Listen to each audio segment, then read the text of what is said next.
नमस्कार। आज मैं आपको दर्शकों द्वारा पूछे गए कुछ प्रश्नों के उत्तर दूंगी। उनमें से कुछ प्रश्न ऐसे हैं। एक प्रश्न आया है किडनी रोग का इलाज। दूसरा प्रश्न आया है माताओं में दूध कम बनना। और तीसरा प्रश्न है वजन बढ़ाने के लिए पूछा गया है। और चौथा प्रश्न है भृंगराज के रस को कितने दिन तक सुरक्षित रख सकते हैं। मैं अपने दर्शकों से कहना चाहती हूँ, अगर किसी को इनसे अलग समस्याएं हैं तो वो अपनी समस्या कमेंट बॉक्स में लिख सकते हैं, अपनी पूरी बीमारी के साथ, उसमें अपनी आयु, अपनी बीमारी और उस बीमारी के साथ कोई दूसरी समस्या तो नहीं है, कितने दिन से वो अपना इलाज करवा रहे हैं, तो सारी जानकारी देंगे तो मैं आपको बेहतर तरीके से आपके प्रश्नों का उत्तर दे पाऊंगी। क्योंकि बहुत सारे बच्चों की शिकायत रहती है कि मैं उनके प्रश्नों के उत्तर नहीं देती। इसका यही कारण है बेटे, अगर आधी अधूरी आप जानकारी देंगे तो मैं चाहकर भी आपकी मदद नहीं कर सकती। जैसे अब आपको बताऊं, इस बेटी ने एक प्रश्न पूछा है, उनके पिताजी को डायबिटीज है और उनका किडनी रोग का इलाज पूछा उन्होंने। उस बेटी ने पूरी जानकारी नहीं दी, उनके पिता की कितनी उम्र है, उनको किडनी रोग की क्या समस्या है। इसमें दो तरह की समस्याएं हो जाती हैं, मूत्र का अधिक आना या मूत्र का बंद हो जाना, या वे डायलिसिस पर हैं या नहीं, साथ में बीपी भी हो जाता है इस समस्या में, और कोलेस्ट्रॉल की समस्या भी हो जाती है। अगर वे बेटी पूरी जानकारी देती, आधी अधूरी जानकारी ना लिखती, तो मैं बेहतर तरीके से इसको बारे में बता पाती। लेकिन अब मैं चाहकर भी उनकी मदद नहीं कर सकती। फिर भी मैं मूत्रपिंड के कोई भी रोग हों उनके लिए एक उपचार बता देती हूँ। बड़ा सरल है, बड़ा आसान है, बहुत ही प्रभावी है। और इतना प्रभावी है जो मैं आपको तरीका बताऊंगी कि अगर किडनी रोग में डायलिसिस में भी डॉक्टर हाथ खड़े कर देते हैं कि अब इसका कोई इलाज नहीं, घर जाओ और इसकी सेवा करो, तो हमारे आयुर्वेद में उसका बिल्कुल पक्का इलाज है जो हमारे पेड़ पौधों से हमें मिलता है। आपको क्या करना है, नीम की अंतर छाल ले लें। अंतर छाल से मेरा तात्पर्य यह है, ऊपर की सूखी छाल हटा करके अंदर से गीली छाल निकाल लें। और इसी तरह से पीपल की अंतर छाल ले लें, वो भी ऊपर से सूखी छाल हटा करके नीचे से गीली छाल काट लें और उनको घर ले आएं। उसमें से 10-10 ग्राम के टुकड़े काट लें, दोनों में से 10 ग्राम नीम की छाल और 10 ग्राम पीपल की छाल, उसको कूट लें।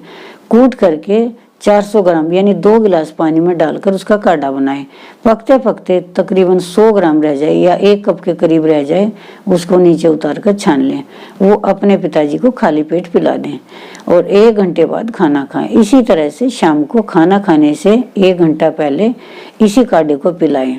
और गोखरू का चूर्ण आता है, जिसको गांव में भाखड़ी बोलते हैं, उसका चूर्ण बाजार में मिल जाता है। वो अपने पिताजी को 1 चम्मच सुबह 1 चम्मच शाम को खाना खाने के आधा घंटा बाद ताजे पानी से दें। इससे उनको ही नहीं, जितने भी मूत्रपिंड के रोग हैं सब में आशातीत लाभ मिलेगा। तो अगर इसका प्रयोग कीजिए और लाभ उठाइए। अगर पूरी जानकारी देते बेटे तो मैं और बेहतर आपको उत्तर दे पाती। अगला प्रश्न है माताओं में दूध कम बनना। ये बहुत बड़ी शिकायत है, माताओं में दूध का कम बनना। इसके लिए आपको क्या करना, शतावरी चूर्ण ले आए।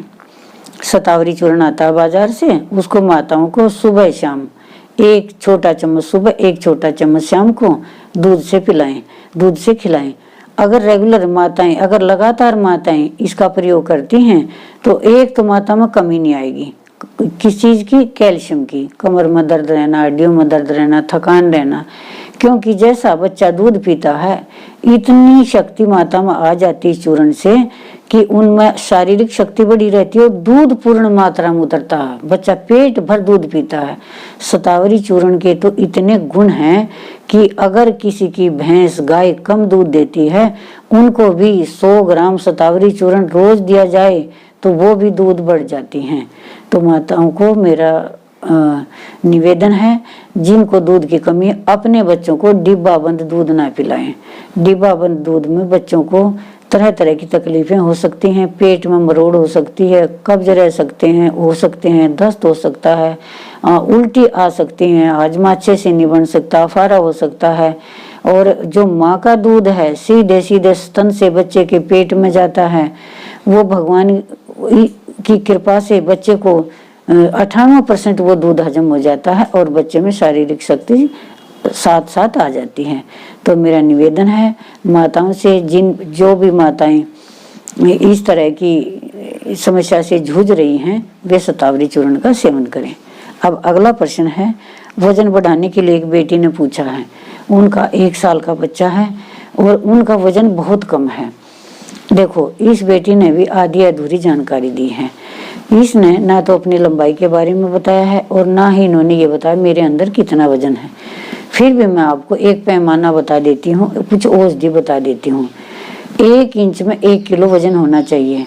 मान लिया किसी की लंबाई 6 फुट है और 1 इंच में 1 फुट में 12 इंच होते हैं, तो 12 × 72 इंच हो गए। 72 किलो वजन के लगभग होना चाहिए, या तो 70 या 74 या 72 इसके आसपास वजन हो। किलो 2 किलो तो इधर उधर हो जाता है, तो इतना वजन होना चाहिए।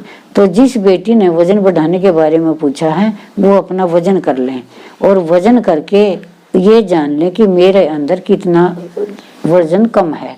उसके हिसाब से उनको मैं औषधि बता देती हूँ। वे क्या करें, अश्वगंध चूर्ण ले लें। अश्वगंध चूर्ण, अश्वगंधा चूर्ण भी उसको कहते हैं। 1 छोटा चम्मच सुबह, 1 छोटा चम्मच शाम को दूध के साथ अगर वे लेती हैं तो 1 महीने में 3 से 5 किलो वजन उनका बढ़ जाएगा। बशर्ते उनका हाजमा अच्छा होना चाहिए। हाजमे के लिए उनको अश्वगंधा अरिष्ट एक पीने की शीशी आएगी, बोतल आएगी, उसमें पीने की औषधि आएगी। वो 4 चम्मच सुबह, 4 चम्मच शाम को, खाना खाने से 15 से 20 मिनट बाद भी रेगुलर लगातार लें। इसके प्रयोग से जिसका भी वजन कम है वो पूरा हो जाता है।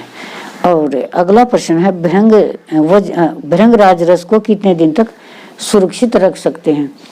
बेटे, रस तो कोई भी लंबे समय तक सुरक्षित नहीं रहता। 10 मिनट या 15 मिनट पीना हो तो 10 मिनट या 15 मिनट के अंदर अंदर पी लें, और कहीं लगाना हो तो उसको लगा लें। सुरक्षित रखने के तो इसके दूसरे तरीके होते हैं हमारे आयुर्वेद में। वैसे एलोपैथिक में इसमें तरह तरह के रसायन डालकर इनको लंबे समय तक रखा जाता है, लेकिन वो हमें अच्छा नहीं लगता, उसकी गुणवत्ता कम हो जाती है। हमारे आयुर्वेद क्या कहता है, जो कोई भी चीज़ लंबे समय तक चाहे 100 साल तक सुरक्षित रखें, उसके तरीके यह होते हैं कि उसको तेल में पका लें। अगर कहीं लगाना है, मालिश करनी है, कुछ भी करना है, तो तेल में पकाने के बाद जब वो तेल जल जाए, वो रस जल जाता है, तेल शेष रह जाता है, तब उसको छान कर रख लें। एक तो ये तरीका है। दूसरा तरीका अगर खाने का है तो उसको घी में पका लें। पकते पकते घी शेष रह जाए तो उस घी को खा लें सुबह शाम। जैसे भी आपको प्रयोग करना, रोटी के साथ, दाल के साथ, सब्जी में डालकर या दूध में डालकर पीना है या मीठे के साथ खाना है, ये दूसरा तरीका ये है। तो अगर कोई मेरा दर्शक है प्रश्न पूछता है तो ये जरूर ध्यान रखें, आधा अधूरा प्रश्न ना पूछें, उसमें पूरी जानकारी दें अपनी बीमारी के हिसाब से। अगर आप पूरी जानकारी देंगे तो मैं बहुत ही बेहतर तरीके से आपके प्रश्नों के उत्तर दूंगी। अगर आधी अधूरी जानकारी देंगे आप तो मैं चाहकर भी आपके प्रश्न का सही से उत्तर नहीं दे पाऊंगी। धन्यवाद।